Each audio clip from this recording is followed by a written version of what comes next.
All right. Hello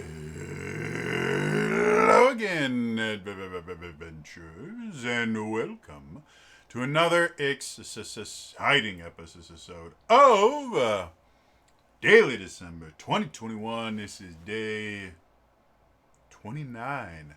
We're almost there, folks. We got 2 days after this. So today, I want to I want to talk about vocal technique.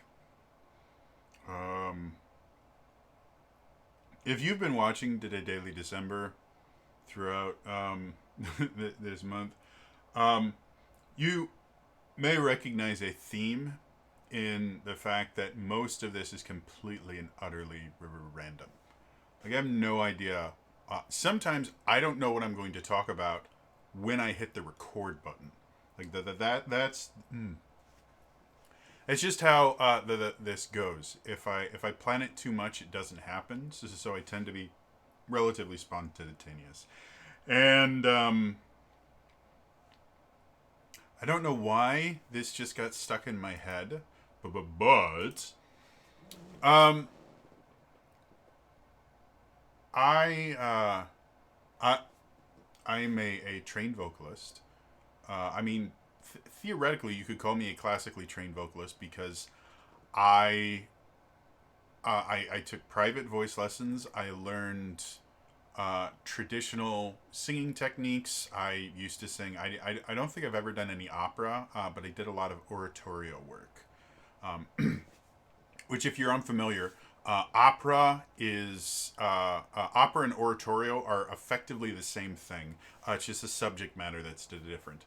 They're both theatrical productions where the cast sings the entire thing. There's no spoken dialogue in opera or oratorios. The difference being operas are secular in subject, meaning non religious, and oratorios are religious in subject. Um, so, growing up, when I was taking voice lessons in high school and in college, I did a lot of oratorio work because I was a bass. And there are when you look at uh, music and stuff like that that's really popular, there's not a ton of bass songs out there. But when you start looking at classical musical literature, and by classical I don't mean things that just fit in the classical period of music. I mean what we consider classical, which is everything from like early Baroque all the way up through early 20th century. Like Stravinsky is still considered classical, despite the fact that he's technically a modern composer. Um, but there's a wide breadth of uh, work for uh, bass voices and low voices in general that just doesn't exist in pop music in general. And you learn that it is an entirely different singing style, which is why when I transitioned from high school to college, I had a brilliant voice teacher in college that was, and not only was classically trained, he had a doctorate in music, and to this day is probably the most knowledgeable musician I have ever known. He's just that amazing. But something that you see a lot in academia and in just in vocal circles in general is this kind of disdain for pop music and for modern stuff, and much more reverence for classical repertoires and opera and things like that, based on the false idea that you must be significantly more skilled to sing opera than you must be to sing pop music, which is 100% not true. Um, there are some opera pieces that are remarkably simple to sing, and there are some pop pieces that are incredibly difficult that classically trained working operatic sopranos would have a hard time singing. So simply the style of music is not going to indicate the difficulty level. It's just a it is just a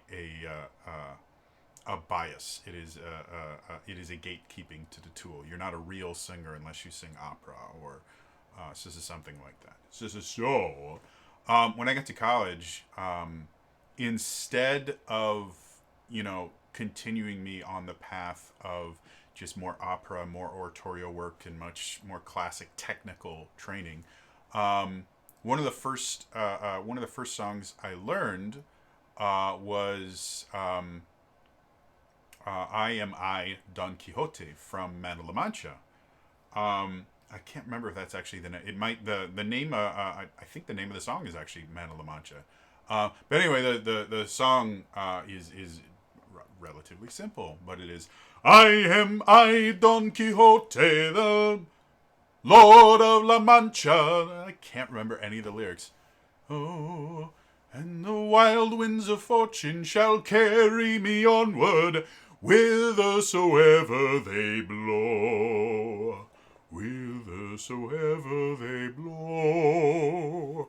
Onward to glory I go. It's a really great show. If you've never seen Man of La Mancha, it's a brilliant show. So I did that, and then in the same semester I did Man of La Mancha, and then I also did Danny Boy, which is just a traditional Irish hymn, which is not considered a remarkably difficult thing. And then, in addition to that, I also sang Bois épais, because I wanted to sing in another language, and I spoke French at the time. And so, Bois épais is, I believe it's a French lullaby. It's Bois épais, redouble ton ombre. This is really beautiful, very kind of floating piece. And I had other vocalist friends that are doing really, really intense things. We have one dude. His name was Ian. Ian was a nut job, and I mean that with the most respect I can possibly give, because he was, from a vocal perspective, he was absolutely a giant among men. He was brilliant, but he sang atonal music. If you're not sure what atonal music, you've probably never heard atonal music, because atonal music is not popular outside of music geeks. Atonal music, all around the world, we use a tone system for our music. In Western music, we actually use a key system. Songs are written in keys, and the key will tell you what notes make sense in it and what notes don't, and they will also kind of shape the feelings of the song. Like A major is going to be a little bit more harmonious and upbeat than A minor. And a tonal piece doesn't use a key signature. And so we, especially in Western music, it's not quite as extreme in some Eastern musics, because they have more notes than we do. But really, just any kind of musical system, no matter where it is,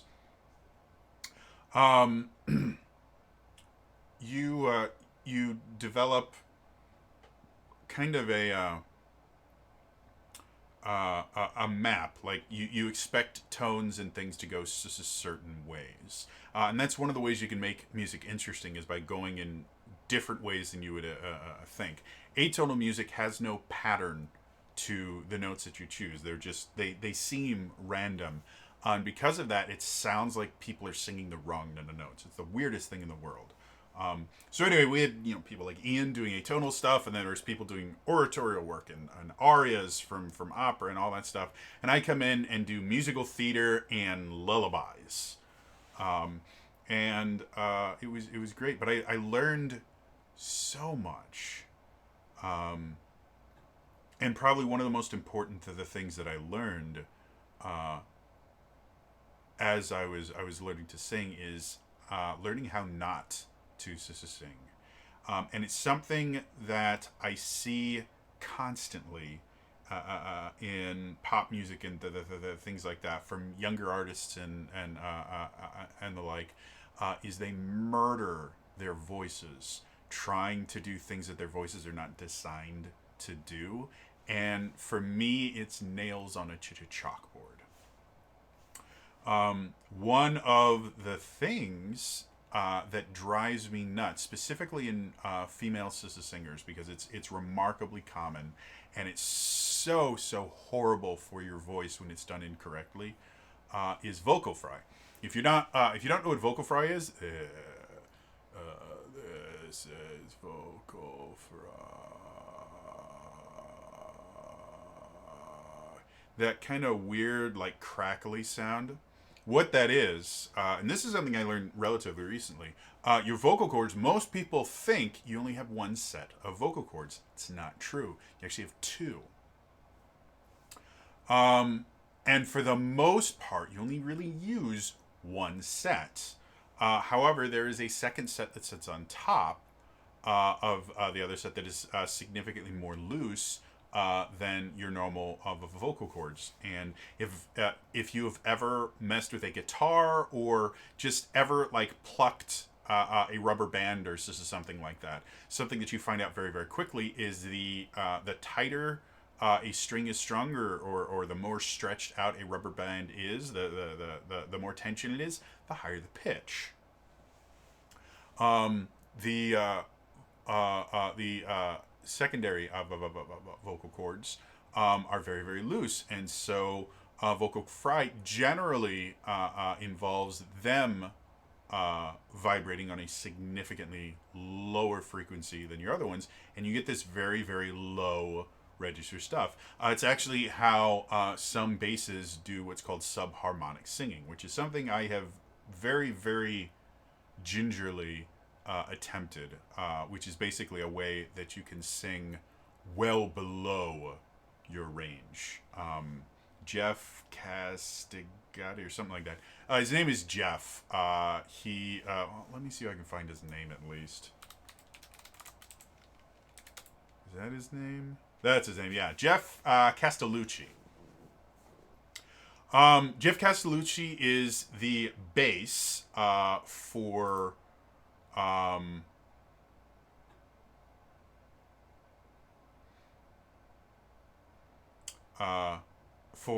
Voice Play.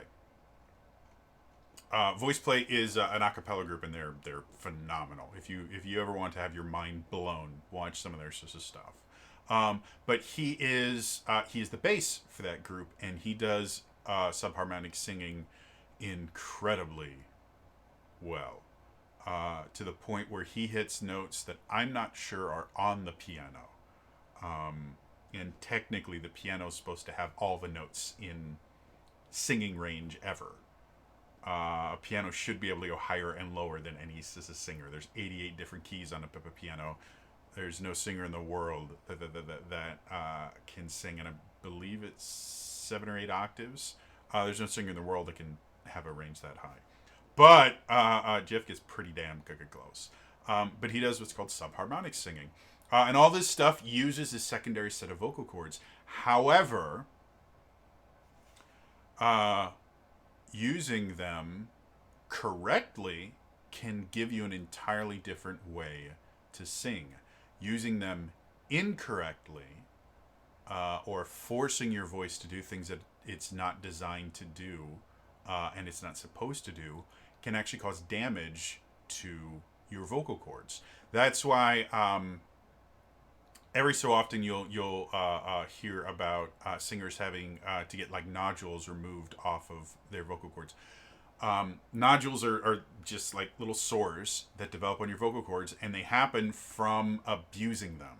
And there's a lot of different ways that you can do that. It might be that you're just using them too often, which does happen with some singers. Though it's remarkable if you're treating them correctly, you can do a ton to them and never damage to them. You just have to really understand your voice. You have to understand the signs when you need to start giving it a rest.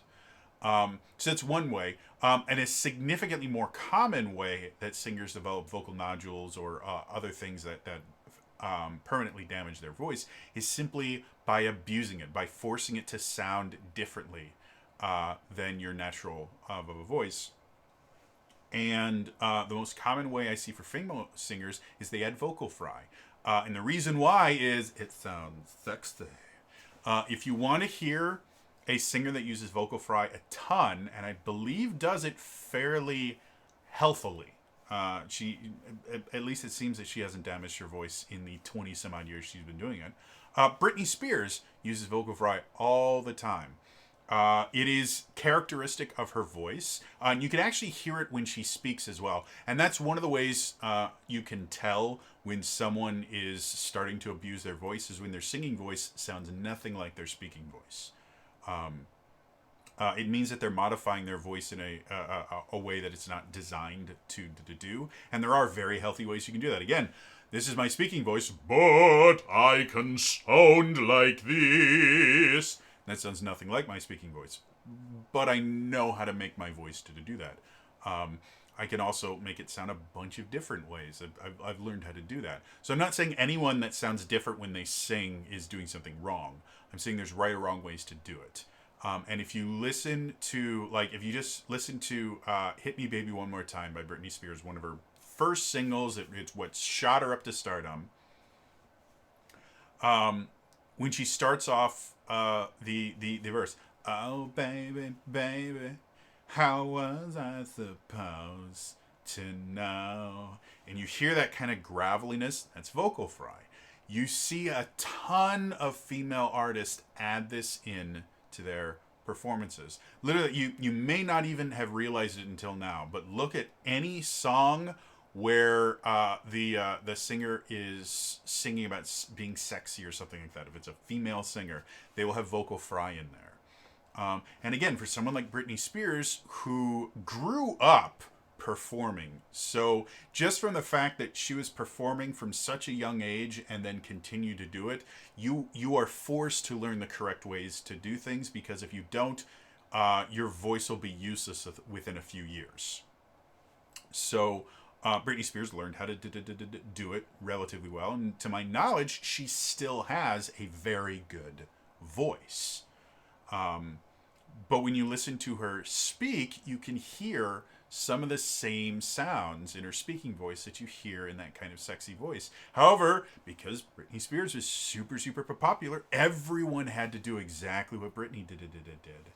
And it has ruined so many voices. If you look at someone like Miley Cyrus, and she's actually talked about this, she was not, I don't know if she just wasn't taught how to do it correctly and how to sing in a healthy manner, or if she just ignored the teaching, because she had her father, Billy Ray Cyrus, is also a singer, though Billy Ray Cyrus is not someone that I would ever consider an authority on vocalization. But Miley Cyrus cannot sing the songs that she sang when she was a kid. And her voice itself has massively changed. She's lost a lot of her range because she abused the hell out of her voice. And so when I see people doing things like, specifically women adding vocal fry when they don't have it naturally, it's nails on a chalkboard for me, because I know they could be causing irreversible damage and reducing their ability to sing later on in life. And it drives me nuts. Another thing that drives me nuts, and this is another thing that's really, really common with female singers. With male singers in general, we don't tend to change the timbre. Timbre is basically like the quality of the voice, like the feeling. We call it the color of the voice. And that can be done through vocal fry or other things like that. For men, I don't tend to see a lot of guys changing the timbre of their voice a ton and abusing it. I tend to see a lot of guys just singing songs outside of their range, singing too loud, or just singing with the wrong kind of support and things like that. And that generally tends to be where guys will go wrong. Is they will push their voices so hard that it kills them. A lot of times with female artists, at least from what I've seen, it tends to come from making them try to sound a way that they don't. And so another thing that I see all to the time, and I guess I see guys do this every so often, but I see it more often with female singers, is adding kind of a breathy quality to their voice where it sounds kind of like they're whispering. This is, I'm trying to think of someone that's really well known. I keep thinking of the Cranberries because they do have that kind of whisper singing quality in a lot of their songs. And that's because your voice may naturally have that tone. But that kind of whisper hissy sound, what that is that's actually air that is not going over your vocal cords and causing them to vibrate. It's going around them, and it's actually hissing and escaping where it's supposed to go. And that generally means you're doing something wrong. It could be that you're tensing your vocal cords too much, and so some of the air is just like whistling through. It could be, again, you're just straining it in a certain way, but adding that kind of whisper tone is very doable. And if you learn how to do it in a healthy way without straining your voice and things like that, you can do very, very well. But it's generally a sign that you are doing something wrong. Unless your voice specifically sounds like that because of how your voice box is set up and the things like that. If like when I listen to a singer, if I hear them whistling when they're singing, I immediately think, well, their breath support is wrong, or they're straining in a way that they shouldn't be. That is my instant thought, because for someone to have a healthy voice that has that whisper quality is remarkably rare. It requires some weird stuff to go on in your voice box, but people like that sound. And so you will constantly see people trying to mutilate their voice and change it so that they can sound a certain way, because that is the way that they want to be perceived. You know, I want to sound sexy, so I'm going to add vocal fry. I want to get that weird kind of alternative sound, indie sound, so I'm going to add that kind of whisper thing. And it's generally because some pioneer in the field will have gotten really popular and their voice naturally sounded like that. And yeah, I really, really hate doing it, because again, when people do this over and over and over and over again, you destroy your voice. Like I said, Miley Cyrus cannot sing what she could sing when she was younger. She has permanently damaged her range from just doing things that she really shouldn't have been doing to her voice. One of the most common things I see in amateur singers is just assuming that if I push more, or if I put more effort into my singing, that makes it better. And the exact opposite is true in singing. When you are talking about good vocal technique, and when you're just talking about singing well, less is more. The more you try and force the sound, the worse it will sound. I actually had a friend of mine, Jax. Hi, Jax, if you're watching. I wanted to try doing just like a voice lesson effectively, and we were going to use Twitch Sings to do it, and we did. And the one thing that I told her, I said, okay, you're tensing your throat when you sing these notes. And the common thought process is, well, yeah, I have to, because I have to, it's a little outside my range, so I have to strain to get it. And that's not true in any way, shape, or form. The more you push yourself, the more tension you add, the worse you will sing, and the more difficult it will be to hit high notes every single time. It is 100%, it does not help you to hit higher notes. It makes it more difficult. But it doesn't make sense for people to go, oh, you want to hit that high note? Stop trying and relax and just let the sound come out. Don't force the sound out. Allow the sound to just come and resonate out of you. Open as much of your body as you possibly can and let the sound come out. And that was something we worked on for the entire, it couldn't have been more than half an hour. So this is something like that. The entire thing, I would go, okay, you're tensing. And one of the easiest ways to notice it in a lot of people, and it was true with Chax, was when they would sing higher, their chin would lift up. Anytime they would sing higher, they would look up. It's extremely common. And I would go, oh, you're tensing. So, ooh, don't look up. When you sing high notes, look down. And try and keep your head just loose and loose. Something that I did, something I used to do when during voice lessons, is I would sit here and I would do this when I was just singing. I'm not kidding. I would do this while I was singing. And my voice teacher didn't tell me to do that. This is just what I did because it was just me. Because he'd go, Jody, relax. You're tensing too much. And I would just sit there going, oh.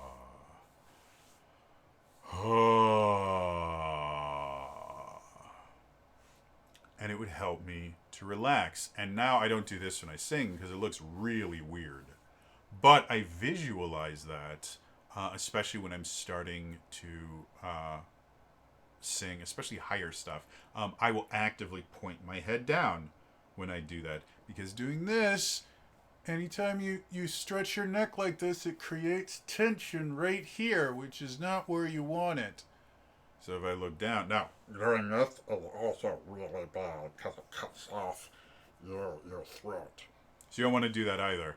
But if I just kind of slightly tilt my head down, this is something that basses and baritones do all the time, is as they get lower, they will tuck their chin in, which makes it significantly more difficult to hit the notes because you're cutting off your air supply. So when I sing low notes, I try to look up a little bit, and when I sing high notes, I try to look down a little bit. Now it's home. Just a little bit, and it really helps with me trying to visualize. The other thing that I was taught, I think it was in college. It might have been Ian that taught me this, because again, he was a freaking musical genius. Is if you visualize when you're singing high notes, a lot of people visualize high notes as being high. He goes, don't think of trying to reach up to get a high note. Visualize high notes as just being further in front of you instead of being above you, because that will lead to better mechanics specifically. If you're reaching forward, like you're doing this, that's bad. But if you're just reaching forward, especially when you bring your chest up, it actually opens up your rib cage, which allows your lungs to expand better. It creates all these echoing chambers inside your body. As you elongate your neck, it allows all the sound to travel unimpeded. As you do this, as you lift your soft palate, which is just the back part of the top of your mouth, that's your soft palate. You have your hard palate, which is that's the hard thing that separates, the top of your mouth from like your nose. But right behind that is what's called the soft palate. If you want to know what it's like to lift your soft palate, yawn. When you yawn, you lift your soft palate. So a lot of people, when they're learning how to do that, will just practice yawning. They go, oh, and you can feel the soft palate lift. So when you lift your soft palate, it opens up all your sinuses to that. So they actually work as echoing to the chambers.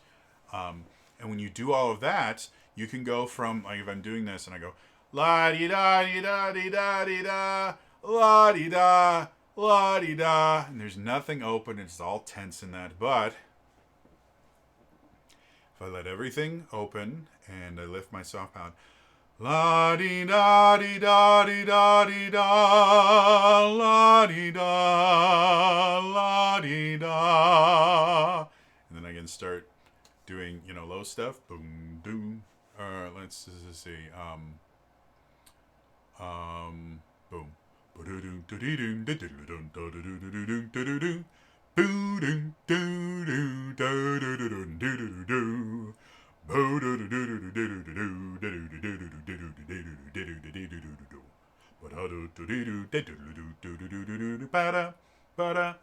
I can do that, and then I can start going, really high stuff as well. You can hear it all over. You can hear right there because I'm going much higher than I really should be. That little kind of hissing sound, that's because I'm going a little too high. You can hear it all over, baby. You can hear it all over. You can hear it all over, baby, now. Or if I'm not singing Stevie Wonder, because he's ungodly high, things like Sunday morning rain is falling. Steal some covers, share some skin. Clouds surrounding us in moments unforgivable. Forgettable, you twist to fit the mold that I am in. But things just get so crazy, living life gets hard to do. Gladly give it up, go back home if I knew that someday it would bring me back to you. Yeah, find a way to bring myself back home to you. That may be all I need. In darkness, she is all I see. Come and rest your bones with me. Driving slow on Sunday morning, and I never wanna leave. So doing all those things and just relaxing, you notice as I went high, I would do kind of this thing, and all those things are healthy ways to sing. But when you're scrunching up and you're pushing it really hard and you're adding in aspects of your voice that aren't really there to make you sound like someone that you're not, you're going to do permanent damage to your voice. And once the damage is done, for the most part, it's done. There's nothing you can do that will ever get you your vocal quality back.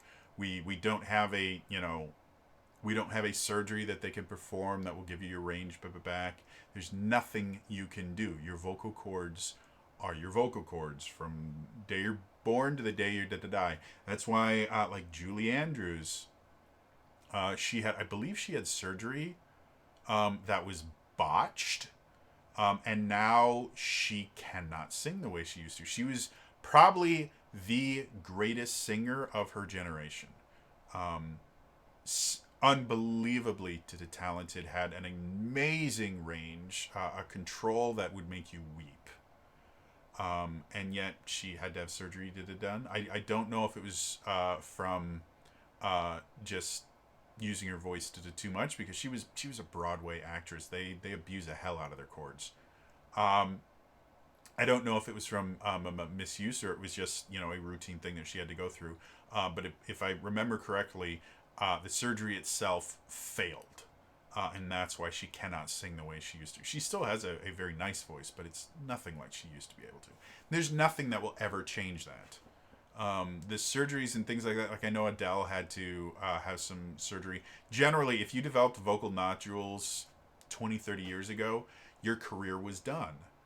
You would probably continue doing it simply because you needed the money, but your vocal range would be truncated significantly. You wouldn't be able to do a lot of different things. Now the surgery itself has gotten a lot better. I believe Adele didn't lose any of her vocal ability, despite the fact that she had to get nodules removed. Generally, if you have to get nodules removed, it's a death sentence for a singer. At least it used to be. Now the surgery's gotten a lot better. But there's no guarantee that in 10 years that it's not that she's not going to have problems. Again, it depends on how long you want your career to be. If you look at someone, you look at most groups, and they last 5 to 10 years is a really good run for most groups. But then you look at people like Stevie Wonder or Dolly Parton, who've been singing for 40, 50 years. If you want to have a career that lasts 40, 50 years, then you have to be very good to your voice right from day one. Because the mistakes you make in the first couple years of your singing can end your later career instantly. If Dolly Parton was not the just epic singer and musician that she is, she never would have been able to make it as long as she has. She is one of my favorite examples to give new singers is to just watch Dolly Parton sing, because she doesn't like or anything like that. She opens her mouth and joyous music just comes out of her. If you watch her, she doesn't tense anything. She just opens her mouth and lets it happen. And it's one of the reasons why she's one of the greatest singers of all to the time. So, anyway, that's my little rant on vocal technique. The TLDR: learn what your natural voice sounds like. Learn what your natural singing voice sounds like, and don't try to change it. Everyone has a beautiful voice if you just let it out. And you don't need to sound like someone else to be a talented vocalist. However, as you become more proficient with it, yeah, it's not a bad idea to start learning how to manipulate and change your timbre and things like that. It'll give you a much wider range. But learn to do it safely. If you push your voice in ways it's not designed to go, and you do it wrong, you will ruin your voice for the rest of your life. And once it's done, it's done. There's no way to fix it. Not at least with the medicine we have right now. So, anyway, again, that's all for me today. I'll see you guys next time. All right? Bye-bye.